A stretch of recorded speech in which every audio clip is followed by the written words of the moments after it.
que hoje é o dia mais lindo, né, das mulheres capixabas, né, das mulheres maravilhosas que temos aqui no Espírito Santo, em todo o Brasil, né, no mundo. Então, feliz Dia das Mulheres para vocês. Estou olhando errado. Feliz Dia das Mulheres. Tem uma música aqui, só para iniciar a nossa live hoje, com uma músicazinha.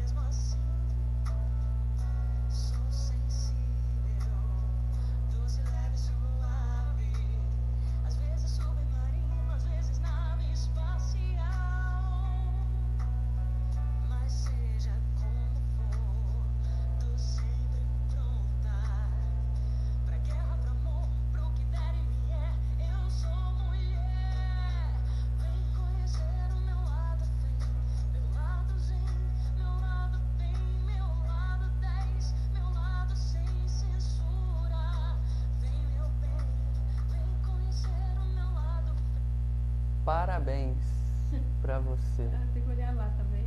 Eu tô até esquecendo, a gente tá olhando pra cá, mas a câmera é pra lá, né? Vou até baixar aqui. Pra gente não confundir. É tanta câmera agora, né? Uhum. Então, parabéns pelo seu dia.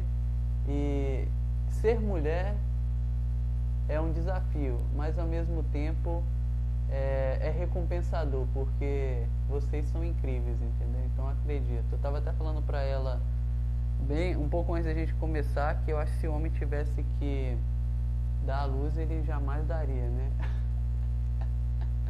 Mas brincadeiras à parte, nesse Dia Internacional da Mulher, que a cada dia mais você perceba o valor que há em ser mulher, a importância que há em ser mulher, a cor que vocês mulheres também dão para o mundo. Então, entenda, ser mulher é especial, não somente no Dia Internacional da Mulher, mas todos os dias. Ser homem tem desafios também, tem recompensas, assim como ser mulher também tem desafios e tem recompensas. Nenhum dos dois é melhor do que o outro. Os dois se complementam. Nas suas potencialidades, eles se ajudam. Então, que nesse Dia Internacional da Mulher, a cada dia mais você descubra o seu valor, as suas potencialidades e o quão importante você é. Então, um grande abraço e continue com a gente aqui nessa live de hoje, que vai ser um tema interessante e delicado também. Mas o objetivo é ajudar os casais a lidarem com essas coisas, especialmente esse tema aqui, de uma forma mais suave, de uma forma mais leve. Você colocou o tema? Não fixei. Mas o tema da live é como amenizar a dor da separação quando se tem filhos, né? A gente está falando o texto de uma forma resumida, né? Para vocês entenderem o que a gente vai falar hoje. Exatamente. Eu acho que é um desafio, né? Para todo mundo, principalmente aquelas pessoas que têm filhos, separar a gente, principalmente se a criança é acostumada com o pai ou se é acostumada com a mãe. A maioria é com a mãe, né? Sim. Mas existe pai que é super pai, que eu conheço alguns, né? E às vezes a criança fica com o pai, às vezes a criança fica com a mãe. E a gente ouviu essa semana, né, de uma pessoa que ele não queria ter separado da mulher. Uhum. Porque ele é muito apegado à filha, amava muito a mulher, mas como ela entrou em um estado assim de depressão, né, assim, algo que ela estava praticamente com pavor do homem, então esse foi o melhor caminho, a separação. Mas ele tentou de tudo, né? Exatamente. E o que é mais doloroso numa separação, muitas vezes, não é a separação em si. É o que a separação causa, né? Como assim, Jonathan? Não é a separação em si?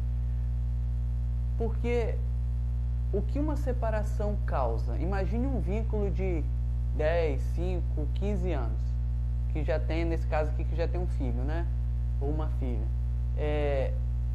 imagine de uma hora para outra, entre aspas, porque uma separação ela não acontece de uma hora para outra, é um processo, acontece progressivamente, vai acontecendo uma separação emocional, psicológica e depois a física, material, é uma consequência disso. Mas antes desse rompimento físico, dessas separações de corpos, tem uma separação psicológica e emocional antes, que é no decorrer.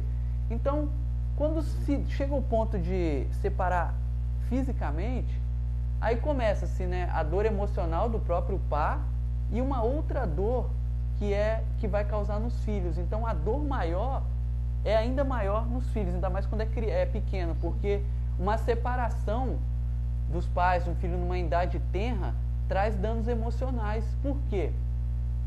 Claro, se o casal souber separar-se de uma maneira não litigiosa, ou seja, de uma maneira amigável. Porque há muitos casais que se separam e começam um processo de alienação parental. O que seria isso? Colocar o filho contra o pai coloca o filho contra a mãe ou vice-versa. Aí a criança fica no meio desse tiroteio. Aí, claro que isso vai trazer um dano muito grande para a criança. Então, para ser um pouco mais suave, entendendo que uma separação, querendo ou não, ela vai ter uma dosagem de dor, mas não precisa de ser uma dor que vai matar. Não há necessidade. Pode ser uma dor mais leve. Pode ser uma dor que possa se lidar com ela de uma maneira mais sábia, de uma maneira mais inteligente. E entendendo que a cada ciclo terminado se inicia outros ciclos. Então, para amenizar a dor, o primeiro ponto é buscar separar-se de maneira mais amigável e não focada no litígio. Porque aí a dor que já era grande vai ficar mais ainda. Porque a tendência é o quê? É que os pares começam a disputar, né? E se houver uma criança, vamos disputar a criança, vamos disputar o nosso, vamos ver quem ganha essa jogada. E na verdade, ninguém ganha. Porque a falta de paz vai ser para ambas as partes. O desgaste vai ser para ambas as partes. A guerra, entre aspas, entre famílias vai causar danos não somente para a criança, mas também para outros que estão envolvidos, o pai, a mãe, irmão. Você entende? Vai criando uma corrente de dor. Essa é a grande coisa. Sim, não é todos os casais que vão brigar, né, por causa do filho, né? Sim. A gente sabe que existe pais, né, mais do lado do pai do que da mãe, que não tá nem aí, né, pro filho, né, enfim. Mas existe mães também que também não tá nem aí, né, deixa o filho com o pai. Sim, e vai pro mundo. Exatamente. A questão é, quando se tem isso, como é que, principalmente, o filho mais novo, né? Quais são os traumas que ele carrega? Porque minha mãe nunca chegou a separar do meu pai, porque ela tinha uma fé, né? Que ele ia melhorar, que Deus ia fazer a obra. Ela era a crença dela. Então, ela aguentou por 20 anos, né? 20 anos, uma traição, ela aguentou muita coisa. Então, assim, hoje ele melhorou muito, né? Mas olha o quanto que todo mundo sofreu, os filhos. E eu não sabia que eu ia pegar traumas desse relacionamento, mesmo não separando, entendeu? Sim. E é porque uma das coisas que a gente também já havia falado um tempo atrás é que uma criança dos 0 anos até os 6, 7 anos, ela é exclusivamente uma esponja e uma antena. O que eu quero dizer? Ela vai captar tudo e vai absorver tudo. E se o ambiente dela não for saudável, isso vai repercutir emocionalmente, psicologicamente e pode gerar traumas para toda a vida. E há muitos traumas que de fato acompanham as pessoas para o resto da vida, se elas não encontrarem um caminho de ressignificação. Mas só que tem muita gente que carrega esses traumas para o resto da vida porque elas nem sabem que tem esses traumas. Porque quem tem trauma acredita que não tem. Acredito que os outros tenham. É uma defesa que a gente tem. Mas todos têm trauma. Sabe por quê? Porque nenhuma criação é perfeita. A criação ela pode ser saudável, mas até a criação mais saudável, ela acaba gerando algum tipo de trauma. Mas aí, a depender da intensidade, a depender da frequência, a depender de como é aquele ambiente lá, os traumas podem ser mais potentes ou menos potentes. Ou seja, eles podem ser mais possíveis de serem solucionados num intervalo de tempo menor ou precisa de um tempo maior. Aí depende de vários aspectos. Mas todo trauma é tratável. Entretanto, todavia, contudo, e quando a pessoa não sabe que tem trauma? Porque muitas vezes o trauma leva as pessoas a esquecerem de coisas. Porque a dor é muito grande. No consultório mesmo, algumas... Oi? Eu não sabia que tinha. O quê? Traumas. Não sabia? Eu não sabia tá. que tinha traumas. Então, mas aí você não sabia. Mas esses traumas conduziam a sua vida. Sim, porque eu não dava certo em relacionamento nenhum. Eu me apaixonava muito rápido. Eu nem sei se uma amiga minha, né, está aqui na live. Eu acho que ela está. E ela falava, amiga, você já está apaixonada de novo. Ela brigava comigo. Então eu não sabia que isso era um conjunto de coisas, assim, de lixo que estava acumulado no meu inconsciente. Sim, já concluiu? Já que você trouxe esse exemplo, eu atendi uma mulher com algo não igual ao seu, mas similar. O caso dela, na verdade, ela agia como você agia, e o caso dela foi uma falta da mãe na vida dela. Aí ela buscava preencher essa falta fazendo pelos outros e trocando de relações em relações, porque a maneira que ela fazia para ser vista era cuidando dos outros, fazendo pelo outro, fazendo o que fosse possível, porque ela tinha um grande medo de ser abandonada. Como ela se sentiu pela mãe. Então, o que ela faz? Isso gerou um trauma, ela não sabia desse trauma, e esse trauma estava conduzindo a vida dela. Quando a gente identificou no processo terapêutico que esse era o motivo que ela entrava em relacionamento, aí ficava um tempo, aí a outra pessoa não suportava, porque às vezes essa pessoa que é muito carente, que ela tem essa falta, esse abandono muito grande, ela acaba sufocando o parceiro. Aí chega um tempo que a pessoa lá não suporta mais. É uma pessoa super amável, super maravilhosa, é uma das melhores pessoas para você se relacionar. Entretanto, todavia, contudo, quando ela está muito carente, quando esse nível de carência é muito grande, ela sufoca o outro, porque ela nunca vai preencher aquela relação que ela teve com a mãe ou com o pai, com um parceiro ou com qualquer outra pessoa. Ela precisa aprender a ressignificar essa relação passada para poder estar bem na relação futura. Se ela tentar preencher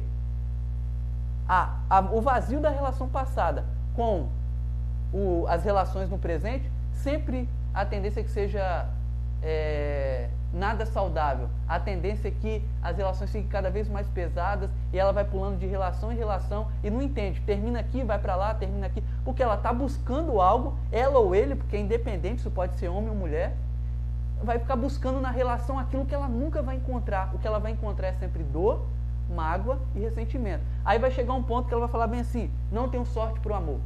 Como é que homem nenhum presta, ou mulher nenhuma presta. Claro, ela está sendo conduzida por algo que está levando ela sempre para a dor, ela sempre está se frustrando. Mas qual é o caminho da libertação? Olhar para o trauma, enfrentar o trauma. Mas para eu olhar para o trauma e enfrentar o trauma, eu preciso de entender primeiro que eu tenho um trauma para eu tratar. Mas aí muita gente não sabia, assim como a mulata maravilhosa que também não sabia, e eu também não sabia. Eu tinha um trauma relacionado à rejeição. Então, todas as mulheres que se aproximavam, a tendência era o quê? Que eu me sentia rejeitado. Aí o que eu fazia? Eu tinha comportamento que fazia ela exatamente fazer o que eu não queria. Entendeu? Quando eu entendi o trauma e eu tratei, isso foi perdendo força e eu comecei a agir de maneira mais consciente. Então, uma colocação que eu posso fazer aqui é o seguinte: observa a sua vida. O que está se repetindo que você está te machucando, está fazendo você sofrer? Você não está acertando de marido, não está acertando de parceiro, não está acertando nada, entendeu? É um relacionamento destrutivo, você tem filhos e já não sabe, tem filhos de um casamento, tem filhos de outro, já não sabe mais o que fazer. Então, eu vou te dar um conselho: se revolte contra a situação, porque se você ficar quietinha, só passando por isso numa boa e acreditando que vai vir um Salvador para resolver sua situação, você vai continuar aí por muito tempo, né? Se revolta contra a situação, não aceite isso, não aceite. Quando você não aceitar isso, vai ser um passo que você vai ser direcionada a buscar ajuda para você poder mudar. Então, a minha transformação veio da minha revolta, porque eu gritava, eu falava com o universo, falava com Deus, falava, não aguento mais não me relacionar com ninguém. Eu sou terapeuta, eu sei deixar o homem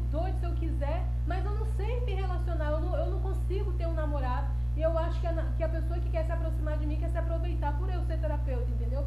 Então eu tinha esse tipo de pensamento. Quando eu decidi me revoltar, cuidar de mim, olhar para mim, buscar ajuda, para me autoconhecer mesmo de verdade, foi que a transformação veio. E hoje eu tô aqui com o John, a gente está casado, né? A gente vive super bem, temos um relacionamento real, né? Que tem muita paz aqui dentro do nosso lar. As pessoas que entram aqui, claro que não entra qualquer um, né? Já falo Jamais. logo, nunca vai entrar qualquer um aqui. Então, aqui tem paz no nosso lar, tem paz. Então, eu vivo um relacionamento de verdade hoje. E a grande sacada aqui é: nós estamos desenvolvendo um relacionamento próspero porque nós aprendemos a ser prósperos. E como que a gente aprendeu a ser próspero? Conhecendo a si mesmo, conhecendo os nossos traumas, conhecendo as nossas dores, ressignificando os nossos traumas, ressignificando as nossas dores, entendendo os nossos recursos. Ela tem alguns recursos que eu não tenho, e eu tenho alguns que ela não tem. E ao invés de eu falar que os meus recursos são melhores e os dela são piores, eu peço ajuda para ela quando eu não tenho os recursos necessários para fazer algo no trabalho, e ela a mesma coisa. E nem eu me sinto superior, nem ela inferior, porque nem ela é superior, nem eu inferior. Não, é uma relação horizontal.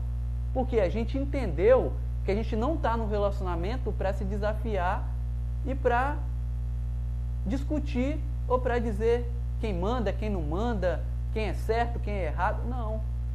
A gente está no relacionamento para se potencializar. Essa é a grande ideia.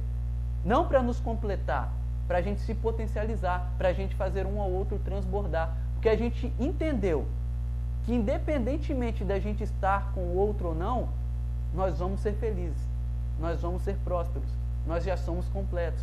Mas por que a gente está junto? Porque a gente sozinho não ia fazer a metade das coisas que a gente vai fazer juntos.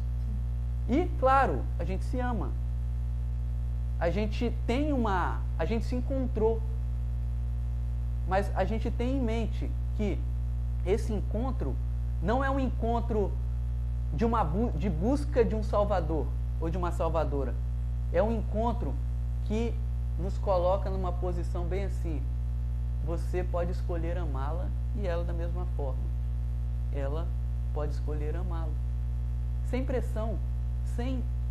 Não, a gente escolheu. Por quê?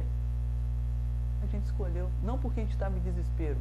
Depois de tanto desespero que a gente passou, a gente aprendeu a fazer uma escolha consciente. Não por necessidade, mas por escolha consciente. Eu lembro que quando a gente se conheceu, o que você me falou é o que eu falei também. Entendeu? Que eu falei também que estava... Eu não lembro se eu cheguei a falar com você, mas eu estava sozinha, eu não queria qualquer pessoa. E você tinha me falado isso, entendeu? Então, aquilo ali me chamou a atenção, porque poxa, ele está assim, na mesma vibe que eu.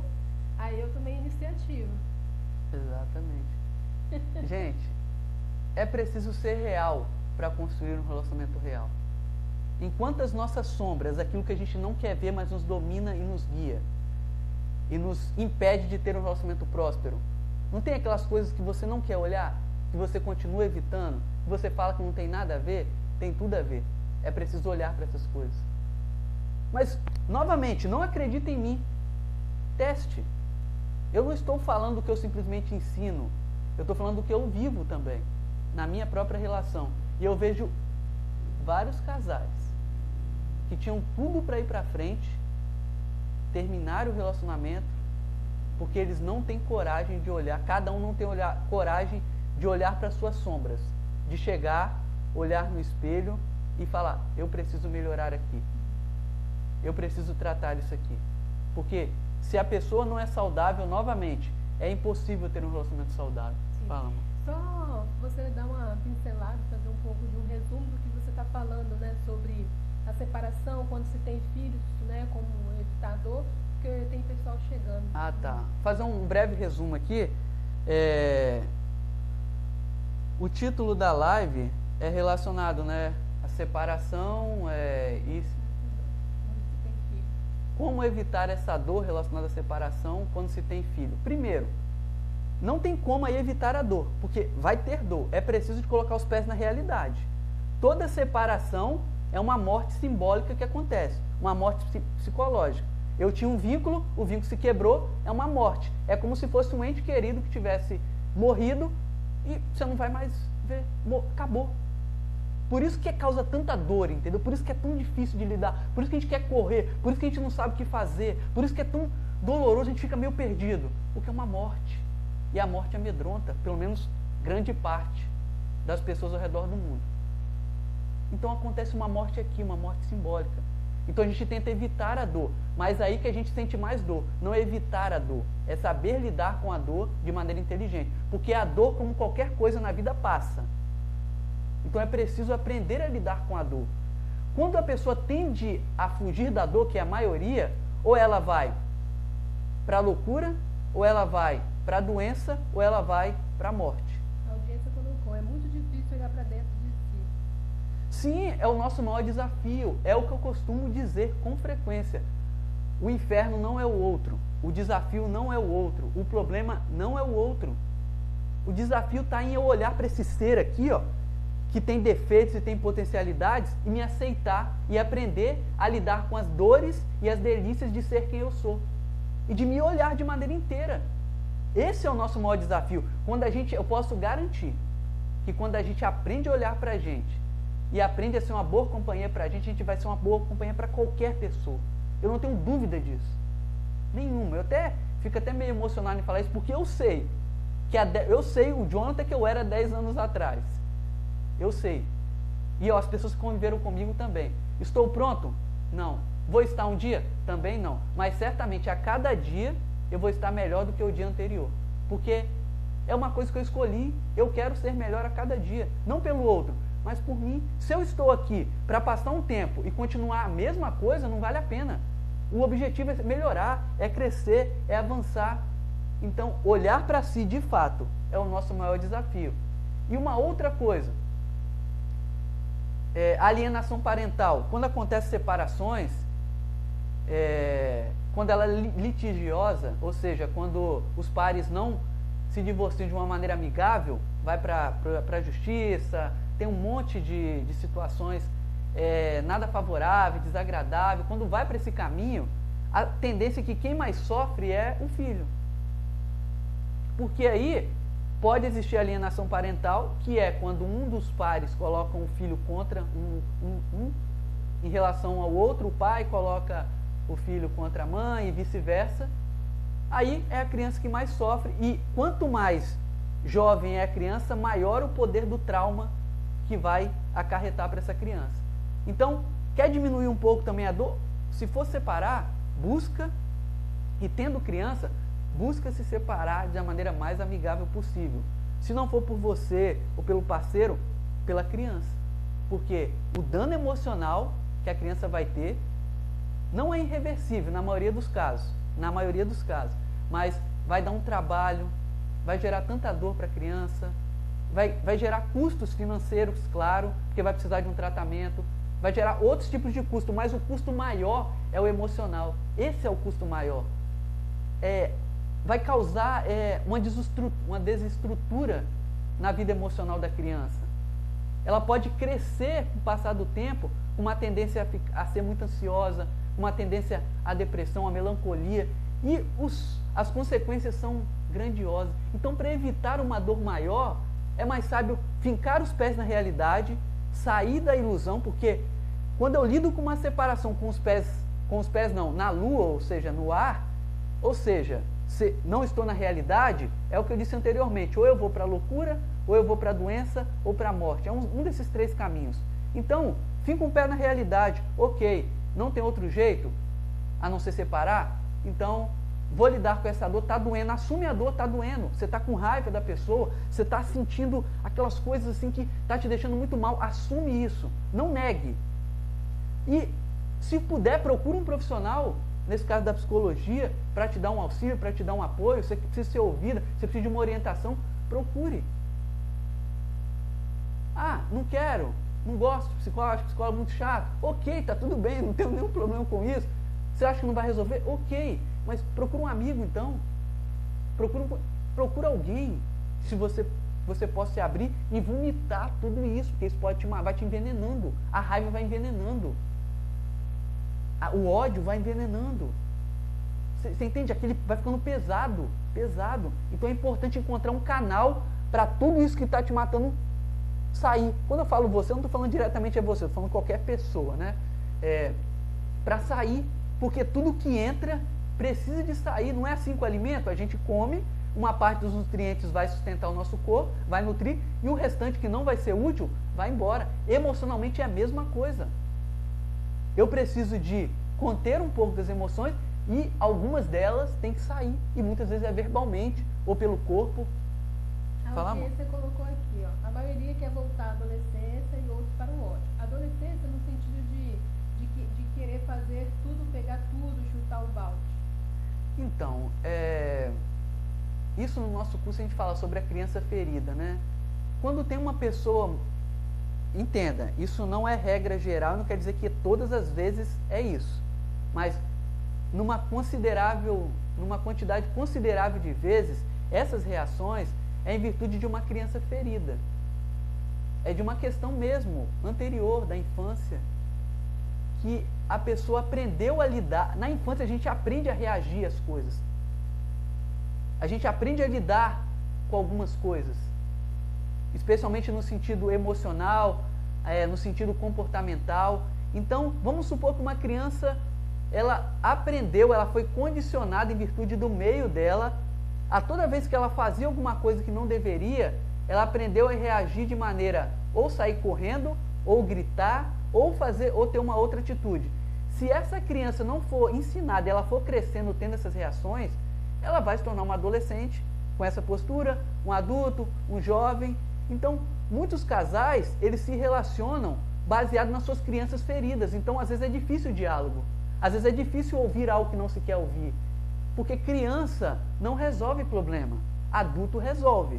Agora, se o adulto de hoje está preso na criança ferida do passado, ele não consegue lidar com as questões da relação de casal. Então, ou ele vai ser agressivo, ou ela vai se esquivar, ou ela ou ele vai chegar e vai falar mal para as amigas ou para os amigos, ou vai detonar o parceiro ou a parceira, mas vai fazer tudo, mas não vai assumir a responsabilidade que lhe cabe, porque se está conflituoso o relacionamento, a responsabilidade é dos dois. Se está saudável, está em paz, é dos dois. Se os dois não assumirem a responsabilidade, simplesmente não vai rolar, não vai rolar.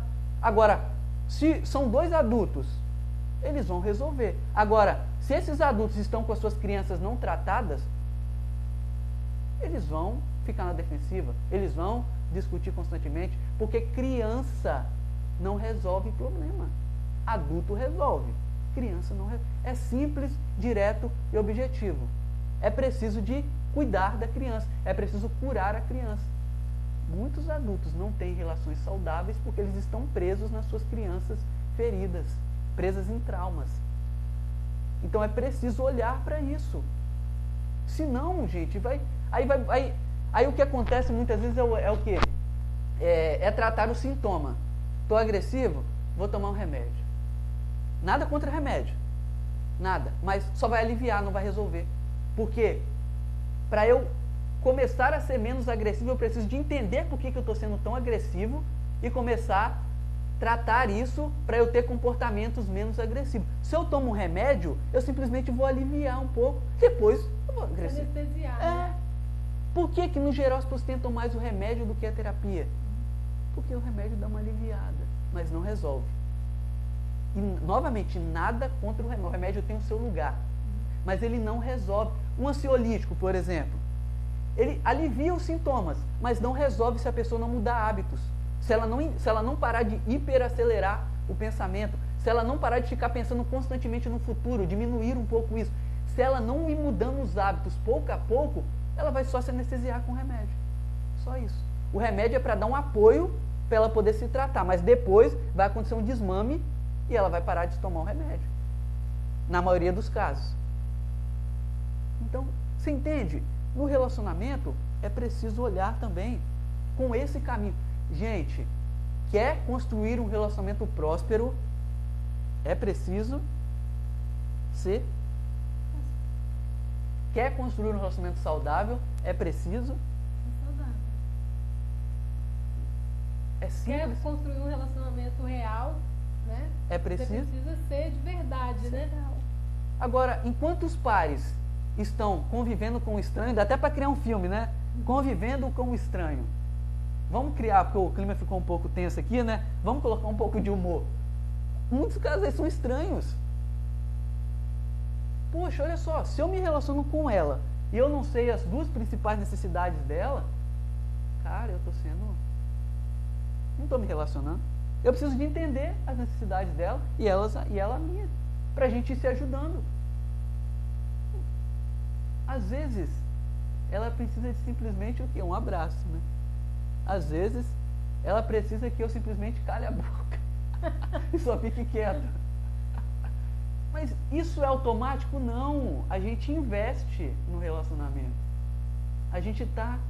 porque a gente entende que relacionamento é uma ciência. Se eu não aprendo a me relacionar, eu não vou me relacionar bem. Se eu não aprendo a executar, por exemplo, no serviço, no trabalho, quanto mais você treina, quanto mais você executa o seu trabalho, melhor você fica. Mais perita você fica, mais perito você fica. No relacionamento é a mesma coisa. Quanto mais eu entendo sobre relacionamento, melhor eu me relaciono. Quanto mais eu entendo mais as minhas dores, mais eu paro de projetar, menos eu vou projetar as minhas dores no outro. Os casais estão constantemente projetando os seus demônios e as suas dores um no outro. Aí acha que o outro é o demônio, que o outro é o problema, que o outro... Gente, enquanto eu fico apontando para o outro, eu não resolvo nada e a coisa piora. Agora imagine os casais, se eles têm a coragem de sentar um de frente para o outro, vamos resolver isso aqui? Como que a gente vai solucionar isso aqui? Mas é uma dificuldade, porque às vezes rola o egoísmo, rola o orgulho, rola a dificuldade, às vezes, do homem assim, não vou conversar, não, eu mando nessa coisa aqui, então, não, nem eu que estou errado, não. Dificuldade de assumir as próprias dificuldades, os próprios erros. Vamos finalizar? Ela já está aqui me falando para eu finalizar aqui. Então, de maneira geral, evitar a alienação parental, buscar, se fosse separar mesmo, de uma maneira não litigiosa, assumir a dor da separação, buscar ajuda e fincar os pés na realidade. Fincar os pés na realidade. Porque se eu nego a separação ou se eu nego a dor, a tendência é ir para a loucura, para a doença ou para a morte. A morte eu falo aqui no sentido simbólico. Então, o caminho está aí. Agora, cabe cada pessoa poder escolher, querer escolher esse caminho. O término não precisa ser traumático. Ele pode ser doloroso, mas não precisa ser traumático. Mas o que vai depender aí, se vai ser doloroso ou traumático, vai ser a escolha de cada par nesse término. Você sabia que há casais que procuram um terapeuta para terminar bem? Existem casos, a maioria procura para restaurar o relacionamento e uma parcela significativa procura. A gente está querendo terminar, mas só que de uma maneira saudável, de uma maneira não litigiosa. Você pode auxiliar a gente? É possível fazer isso também. Então, há caminhos. Há caminhos. Agora, se negar a dor é pior do que a própria separação. Então, não negue. Lide com ela. Que a cada ciclo terminado, um novo se inicia. Então é isso. Muito obrigado por estar aqui. Espero que essa live novamente tenha trazido um conhecimento que pode auxiliar vocês, porque o nosso objetivo é ajudar casais a terem relacionamentos prósperos e solteiros que querem de fato ter um relacionamento promissor. Conte com a gente. Convidar para compartilhar as lives também, né? Lá, amor. Olha lá, então. Convidar vocês para compartilhar as lives, tá? Marcar seus amigos íntimos, as pessoas que realmente estão precisando escutar, né? Tudo isso que a gente fala. E está precisando decolar o relacionamento que você percebe. Então a gente sabe que no nosso ciclo de amizade tem esse tipo de pessoas e perceba no seu também e compartilhe essa live, tá bom? Até a próxima. Até a próxima.